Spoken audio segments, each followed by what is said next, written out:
You will hear a number of different recordings, and you will have to answer questions on what you hear. There will be time for you to read the instructions and questions, and you will have a chance to check your work. All the recordings will be played once only. The test is in 4 sections. At the end of the test, you will be given 10 minutes to transfer your answers to an answer sheet. Now turn to Section 1. Section 1. You will hear 2 students, Peter and Mary, discussing their new eating plan. First, you have some time to look at questions 1 to 5. You will see that there is an example that has been done for you. On this occasion only, the conversation relating to this will be played first. OK, Mary. I know I'm putting on weight with all my bad eating habits. That's right. Chocolate bars, pizzas, and all washed down with litres of soft drink. And with all the sugar in soft drink, I think we can say you're definitely overindulging, don't you think? Peter consumes far too much soft drink, so soft drink has been written in the space. Now we shall begin. You should answer the questions as you listen, because you will not hear the recording a second time. Now listen carefully and answer questions 1 to 5. OK, Mary. I know I'm putting on weight with all my bad eating habits. That's right. Chocolate bars, pizzas, and all washed down with litres of soft drink. And with all the sugar in soft drink, I think we can say you're definitely overindulging, don't you think? I know. I intend to definitely stop drinking that from now on. And that's part of the sensible eating plan that we have agreed we need to formulate. One that we can both follow. That's right. Sensible and practical, allowing us to indulge in some sweet foods on occasions. On rare occasions, and we're going to cut out all the pizzas and hamburgers. Well, not totally. I thought you said pizzas could be eaten once a week. You know how I like pizzas. No, I said once every 2 months. Once a week was ice cream, not pizza. Yeah, that's because you like ice cream. I prefer pizza. Peter, if you want to lose weight, you need to be disciplined in both what you eat and what you do, which brings us to the issue of exercise. That's right. So, jogging twice a week and hiking on Saturdays, right? No, hiking is Sundays, allowing Saturdays for the light walking exercise. I've investigated and discovered there are a lot of walking trails around this suburb, with many beautiful places if you just look around. So, what's happening this Saturday? A walk around the city? That's later in the month. This Saturday we'll visit Pine Park. Hill Park is nicer, with great views too. Yes, but we have to travel too far to reach Hill Park, so I ruled that out, and I love the smell of pines. And what about the weekday meals? Salads every night, I suppose. No, it's important to vary the meals so that the food remains interesting and fun. The only common factor is the fruit juice, but otherwise we'll have a variety of healthy fare, from salads to fish to lean meat. I'd rather have meat every night, but you're the boss. If you want to lose weight, you'll have to accept this program, okay? Okay. Before you hear the rest of the conversation, you have some time to look at questions 6 to 10.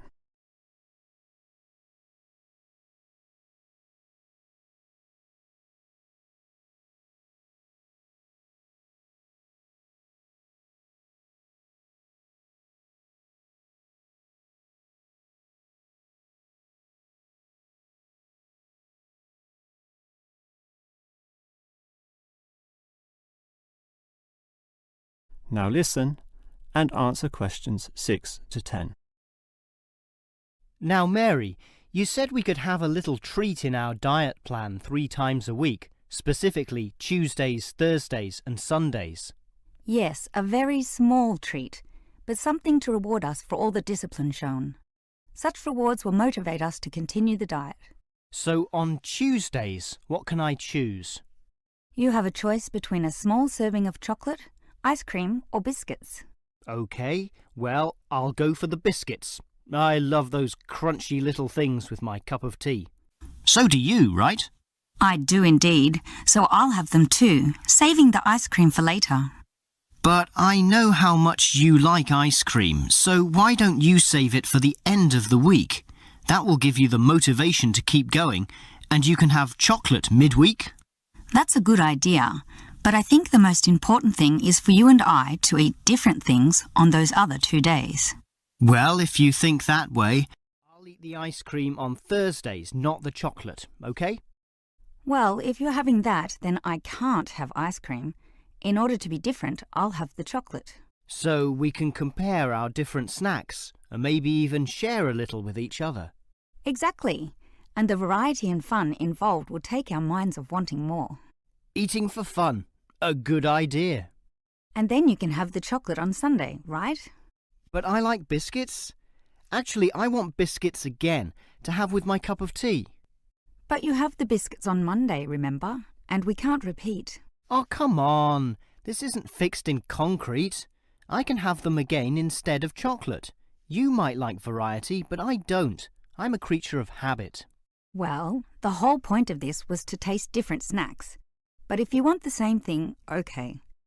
I, for one, am sticking to the original plan, with ice cream to finish the week and not another dose of chocolate. That is the end of section 1. You now have half a minute to check your answers.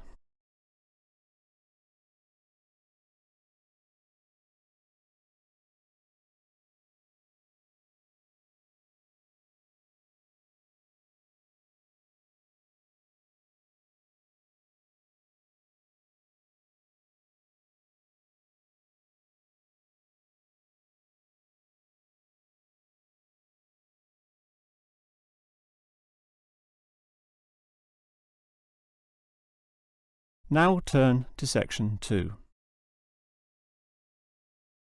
Section 2. You will hear a childcare worker telling some mothers about the advantages of her centre. First, you have some time to look at questions 11 to 16.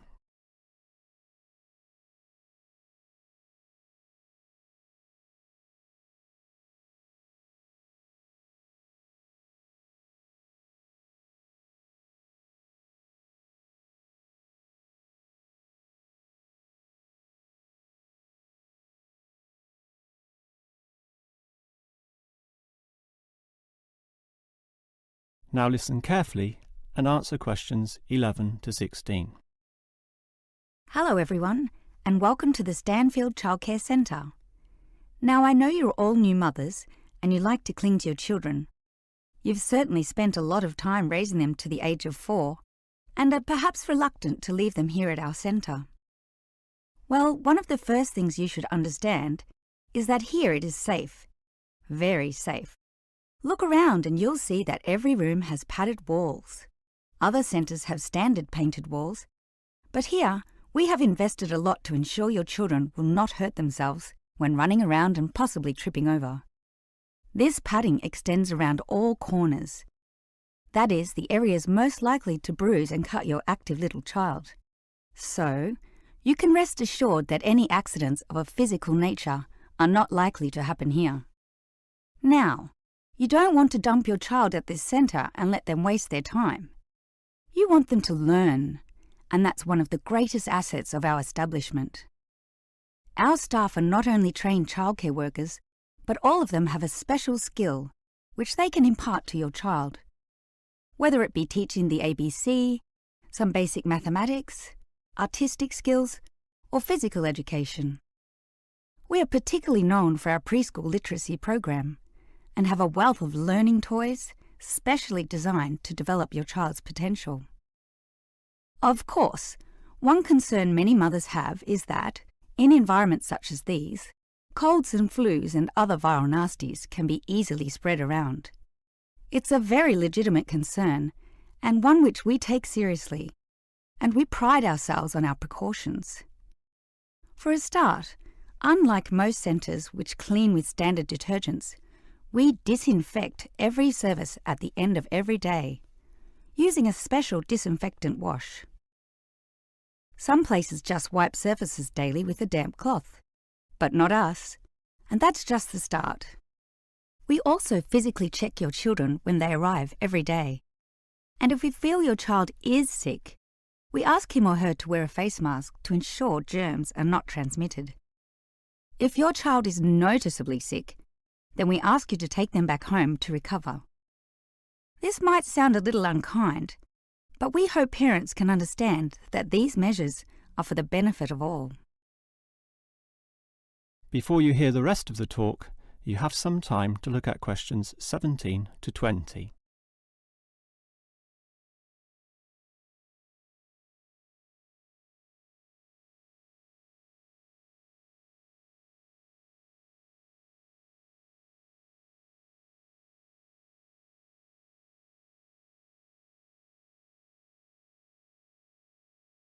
Now listen and answer questions 17 to 20.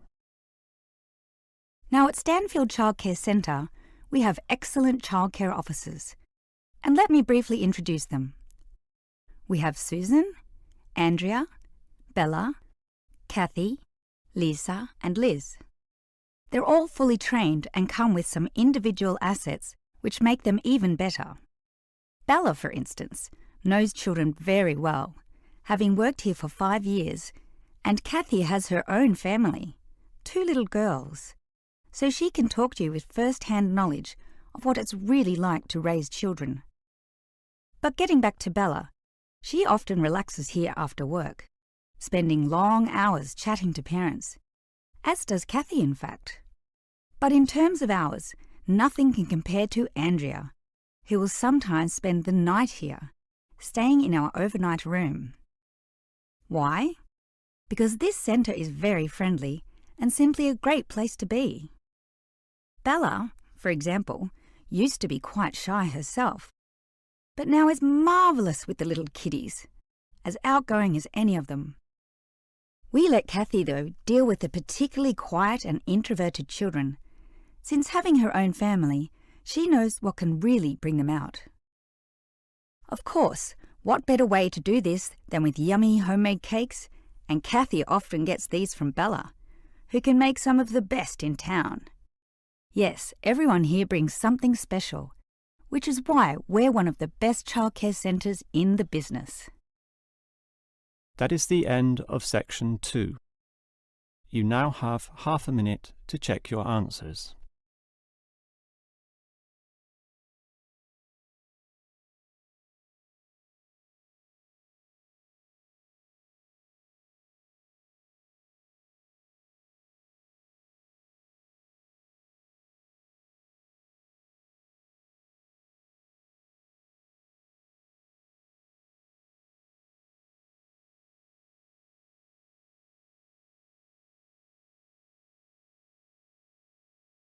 Now turn to section 3. Section 3. You will hear a student, Eric, talking to his lecturer, Miss Harris, about essay writing. First, you have some time to look at questions 21 to 25.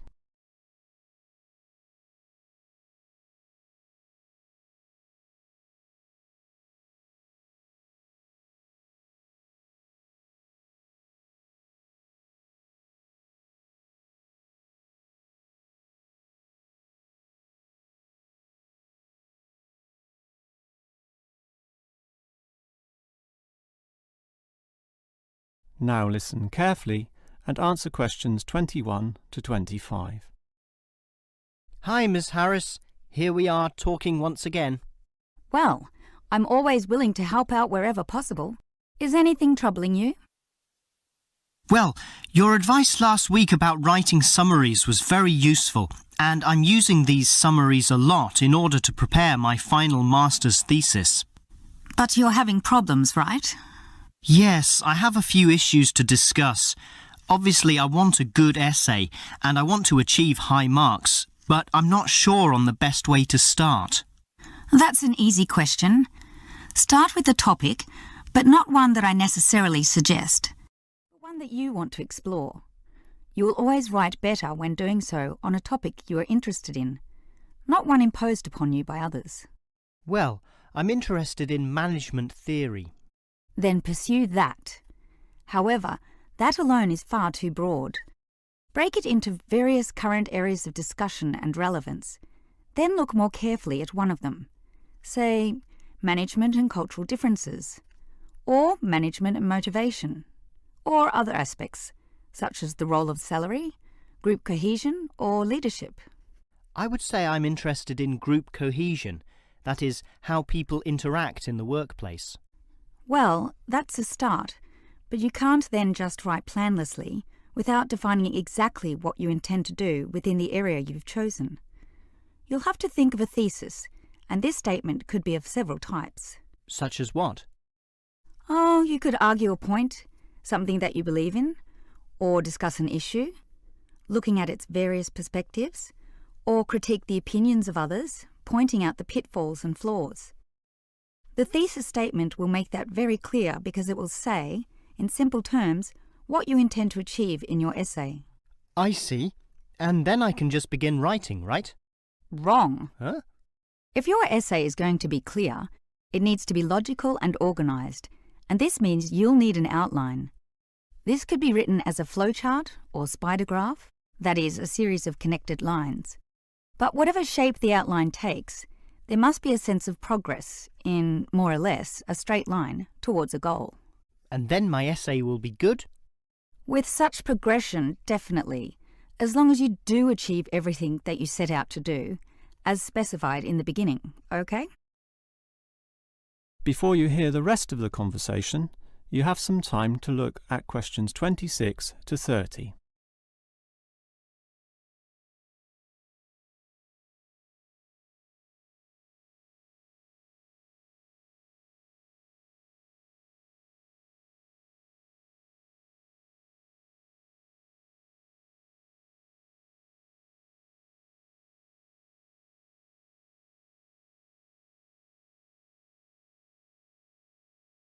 Now listen and answer questions 26 to 30. Well, Ms. Harris, your advice about essay writing all sounds very useful, solid and step by step, so I'll certainly follow that. But can you tell me in more general terms, what constitutes the best essay? Oh, there are many aspects to consider, but one of the most important is certainly original thinking. The best essays are written by people who think for themselves, and not just copy or imitate established views. I think I can do that. But remember, you can't just give a list of unsupported assertions. There needs to be support as well.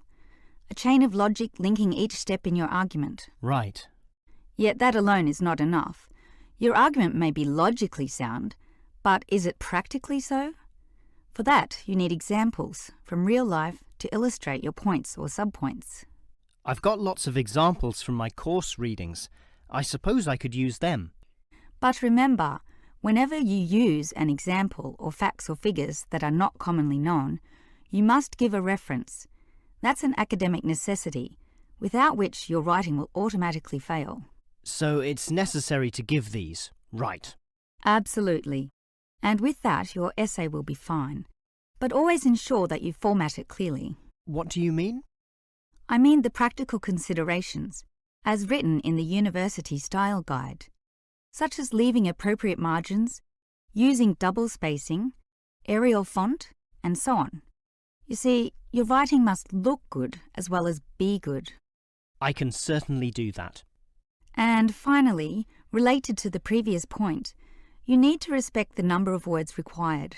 Your individual lecturers will give you a word count figure, so follow what they say, making your essay neither too long nor too short. Perhaps 10% either way should be acceptable. 15% was common when I was younger, but it's a lot stricter now, and 20% would be pushing the boundaries just a little too far. I guess I can do all that. Thanks for your advice. That is the end of section 3. You now have half a minute to check your answers.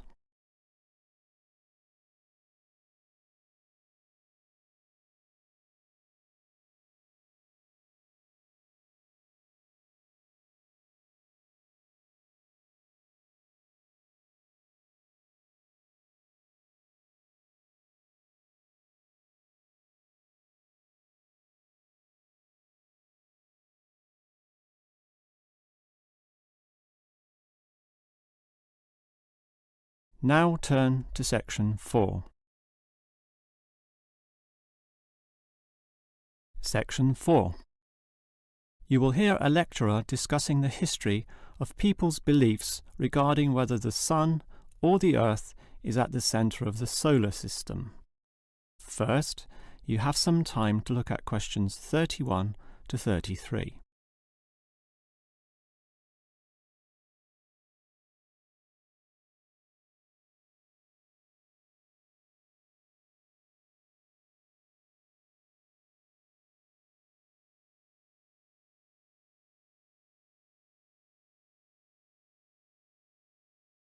Now listen carefully and answer questions 31 to 33. When looking at the night sky, the stars appear to revolve around the Earth, rising in the east and disappearing in the west. The Earth itself seems solid, fixed and stable, and such common sense perception suggests that the Earth is the centre of the universe. This is known as geocentrism, with geo meaning Earth, and all pre-modern civilizations drew this conclusion. We now know, of course, that the Earth revolves around the Sun, and this is called heliocentrism, with helio meaning sun. But historically, it took quite a while for this to be deduced.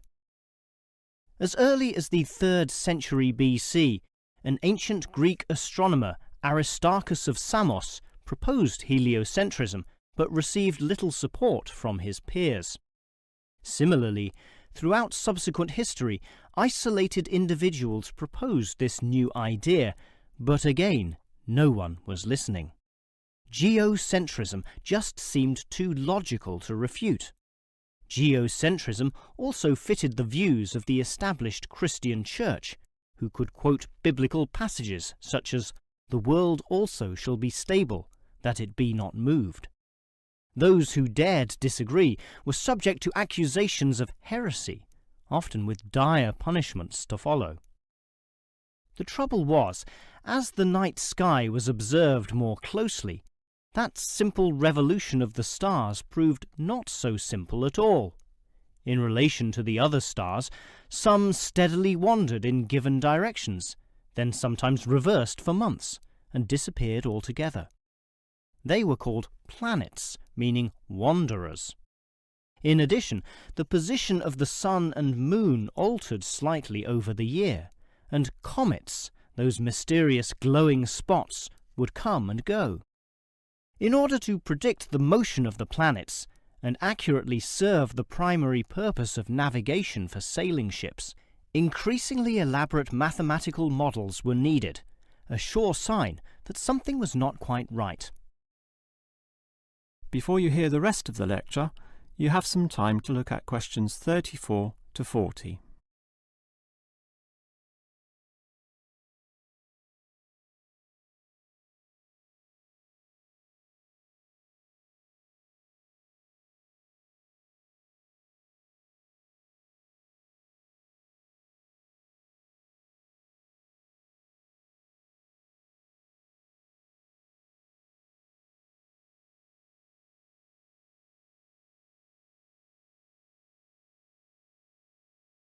Now listen and answer questions 34 to 40. Heliocentrism, or the belief that the Sun is the centre of the solar system, still needed a mathematically sound description before it could be scientifically accepted. And it was a Polish astronomer, Nicholas Copernicus, who in 1543 first published this. This event is sometimes referred to as the Copernican Revolution. Copernicus himself certainly feared the consequences of his proof, knowing full well it might invoke the anger of the established church. Probably for this reason, he waited until the last year of his life, when he was sick and dying, to release his findings. In addition, the preface of the book, written by a respected member of the church, stated that the model was not necessarily correct. As a result of this, there was no revolution whatsoever.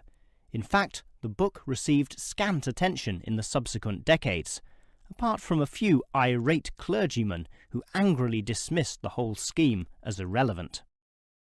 Yet the following generations of astronomers did not always fare so well. The Italian scientist Galileo got into trouble, as did a fellow Italian with the surname Bruno, Giordano Bruno, who was burnt at the stake. Yet ultimately nothing could slow the spread of heliocentrism across Europe. It formed the basis of Isaac Newton's great work on the motion of the planets, a work which implied that even the sun, around which the Earth circled, was itself in motion around a common centre of gravity. No discourse about heliocentrism could finish without mentioning that, somewhat unbelievably, there still exist those today who choose to believe that the Earth is the centre of the universe. Modern geocentrism is usually the result of literal interpretations of the Bible, which is the cornerstone of these people's beliefs. They, therefore, also believe in creationism, that is, that a God created everything, and while we may smile at this, it is sobering to consider that surveys have revealed that up to 10% of British people, 12% of Europeans, 20% of the USA, and 25% of the Middle East still hold the belief that the sun revolves around the Earth. One can only wonder what Copernicus would have thought of this. That is the end of section 4. You now have half a minute to check your answers.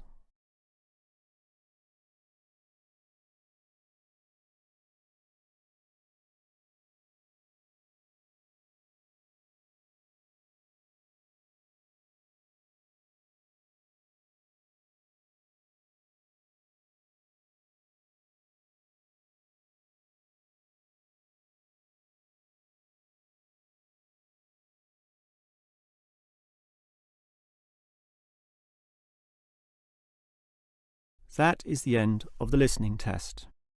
In the real Ielts test, you would now have 10 minutes to transfer your answers to the answer sheet.